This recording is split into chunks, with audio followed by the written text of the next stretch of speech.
दूर कहीं एक गांव में आनंदी नाम की एक गरीब लड़की रहा करती थी। जो मतलब उसके नाम का था, उस मतलब का उसके जीवन से कोई लेना देना नहीं था और उसकी वजह थी उसके माता पिता के उसके जिंदगी में ना होना। माता पिता के देहांत के बाद आनंदी को उसकी बुआ अपने साथ ले गई थी। बुआ अपने साथ उसे ले तो गई थी, पर उसे आनंदी से कुछ खास लगाव नहीं था।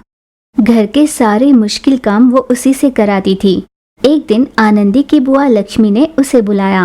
आनंदी, आज अपने नारियल के बगीचे में जाकर सारे नारियल उठाकर लाना। चलो जाओ।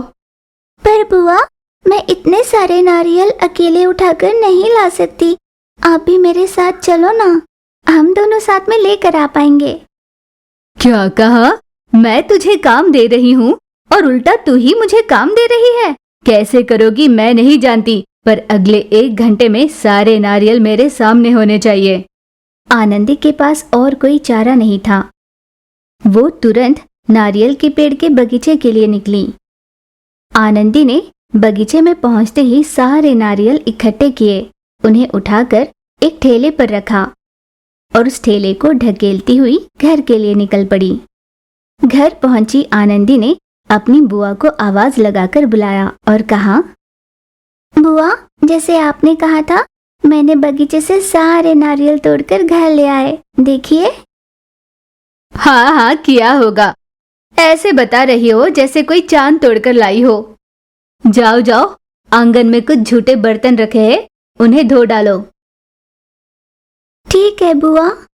फिर आनंदी आंगन में बैठकर झूठे बर्तन धो रही थी। जब वो ये काम कर रही थी तब बुआ उसके पास आई और कहा, और कितनी देर इन बर्तनों में ही बैठी रहोगी? जल्दी निपटाओगी तो ही बाकी के काम कर पाओगी ना। और भी बहुत से काम पड़े हैं, तुम नहीं करोगी तो मुझे करने पड़ जाएंगे ना। नहीं नहीं बुआ, मैं ही कर लूंगी। बस ये बर्तन खत्म कर ही रही थी, इतने में आप आ गई। बुआ वहां से चिढ़कर चली गई। बुआ के जाते ही आनंदी ने मन ही मन सोचा, ना जाने भगवान ने मेरी ऐसी जिंदगी क्यों लिखी है। बुआ मुझे एक पल के लिए भी चैन से बैठने नहीं देती। हर समय कोई न कोई काम बताती रहती है। काम कर कर के मैं बहुत थक जाती हूँ। अभी छोटी ही तो हूँ ना, मुझे भी बाकी बच्चों की तरह खेलने कूदने का, स्कूल में पढ़ाई करने का मन करता है। मेरी जैसी बदकिस्मत तो दुश्मन की भी ना हो। इतने में लक्ष्मी जोर से चिल्लाई, अरे ओ आनंदी, कहाँ मर गई? यहाँ जल्दी से आना तो। बुआ की जोर की चीख सुनकर आनंदी तुरंत उसके पास गई। देखना तो, मेरी आंख में कुछ चला गया है। बुआ की अचानक चीख सुनकर आनंदी दौड़कर उसके पास आई थी। वो ये भूल चुकी थी कि वो झूठे बर्तन धो रही थी। लक्ष्मी के आंख में गिरे धूल को हटाने के लिए आनंदी ने जल्दबाजी में झाग वाले हाथों को लक्ष्मी के आंखों को लगा दिया। जैसे ही झाग लक्ष्मी के आंख में गया, उसे कुछ दिखाई नहीं दे रहा था। इससे पहले से ही दर्द में रही लक्ष्मी आग बबूला हो गई। उस भयंकर गुस्से के चलते लक्ष्मी ने आनंदी के पैर रस्सी से बांध दिए और उसे पेड़ से उल्टा लटका दिया। पेड़ से झूल रही आनंदी ने घबराते हुए कहा, बुआ, बुआ मुझे छोड़ दो ना बुआ, मैंने कुछ भी जानबूझ के नहीं किया बुआ। आपने जैसे ही आंख में अंगार जाने की बात की, मैं बिना कुछ सोचे आपकी मदद के लिए दौड़ कर आई। यूं वो रोकर कह रही थी। इतने में वहां पर लक्ष्मी का पति भास्कर आया। लक्ष्मी का इस तरह आनंदी को पेड़ से लटका कर रखना देख वो चौंक गया। लक्ष्मी, ये तुम क्या कर रही हो? छोटी सी बच्चे के साथ ऐसा करते हुए तुम्हें शर्म नहीं आई? उसे यूं बांध कर क्यों लटकाया है तुमने? क्यों ऐसा किया? सोचो अगर रस्सी खुल गई तो क्या हो जाएगा? क्यों ऐसे पागलों जैसी हरकत कर रही हो? हाँ, आइए ना, बस आप ही कम थे मुझे डांटने के लिए। मेरा किया तो सबको दिखाई देता है, पर जो उसने किया उसके बारे में जानते भी हो आप?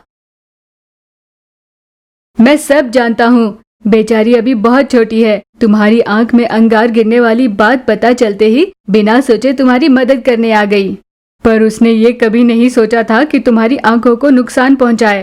पर तुम जो कर रही हो वो जानबूझ कर रही हो। तुम्हारा कद तो बढ़ गया है पर सोचने समझने की शक्ति नहीं बढ़ी। तुम्हें जरा सी तकलीफ हुई तो तुम उसके साथ ऐसा कर रही हो। सोचो तुमने उसके साथ जितने अत्याचार किए हैं उसके बदले में आनंदी को तुम्हें कैसी सजा देनी चाहिए।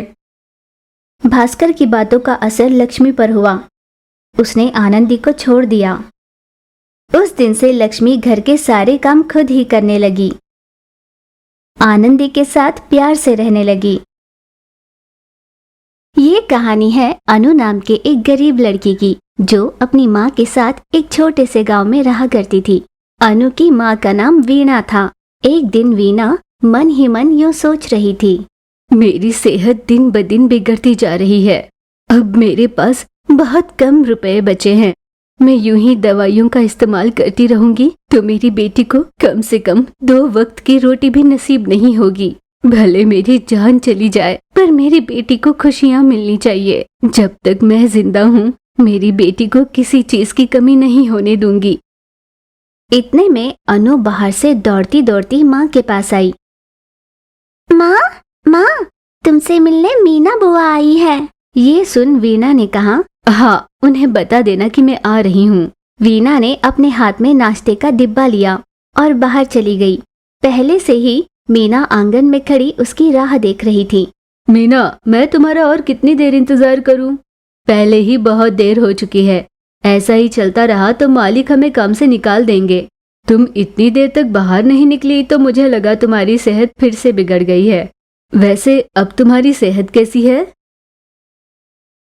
मीना, अनु यहीं आसपास होगी। वो सुन लेगी तो उसे दुख होगा। मैंने उसे नहीं बताया कि मेरी सेहत खराब है। वीणा जबरदस्ती करती हुई मीना को वहां से ले गई। पर उस दिन शाम होते ही मीना दौड़ती हुई अनु के पास आई और कहा, बेटा अनु, पिछले बहुत दिनों से तुम्हारी माँ की सेहत ठीक नहीं रहती। मैंने कई बार तुम्हें ये बताने की कोशिश की पर तुम्हारी माँ ने बताने नहीं दिया। पर अभी काम करते करते उसने खून की उल्टियां कर ली है। हमारे मालिक ने उसे तुरंत अस्पताल में दाखिल किया है। यही बात बताने मैं तुम्हारे पास आई हूँ। चलो जल्दी अस्पताल चलते हैं। मीना तुरंत अनु को अस्पताल ले गई। अस्पताल में बेड पर लेटी अपनी माँ को देखकर वो बहुत दुखी हुई और उसने रोते हुए कहा, माँ, तुमने इतने दिनों तक अपनी सेहत ठीक न होने वाली बात मुझसे क्यों छुपाई? क्या मैं इतनी पराई हूँ जो तुम अपने दर्द भी मुझसे नहीं बताओगी? बोलो ना माँ। यूं अपनी माँ के पास बैठे वो रोए जा रही थी। तभी वहाँ पर डॉक्टर आए। बेटा, क्या तुम ही अनु हो? मुझे तुमसे कुछ बात करनी है। तुम मेरे साथ बाहर चलो। तुम्हारी माँ की सेहत कुछ ठीक नहीं है। उनका ऑपरेशन करना पड़ेगा जिसके लिए पूरे 10 लाख रुपए लगेंगे। साथ ही साथ वो ज्यादा थक नहीं सकती, सदमे झेल नहीं सकती। अब तुम्हें अपनी माँ का बहुत ख्याल रखना होगा। उसे अपने साथ ले जाओ। अनु अपनी माँ वीणा को घर साथ ले जाती है। बेटा अनु, डॉक्टर ने तुमसे क्या कहा? माँ ने आतुरता से पूछा। माँ, तुम्हारी सेहत को कुछ नहीं हुआ है पर तुम्हें कुछ दिनों तक काम नहीं करना है, बस उन्होंने यही कहा। अनु ने माँ से झूठ कहा। अब तुम्हें घर से बाहर कहीं जाने की जरूरत नहीं। अब हर दिन काम पर मैं जाया करूँगी और पैसे लेकर आऊंगी। जब तक तुम पूरी तरह से ठीक नहीं होती तुम बाहर नहीं जाओगी।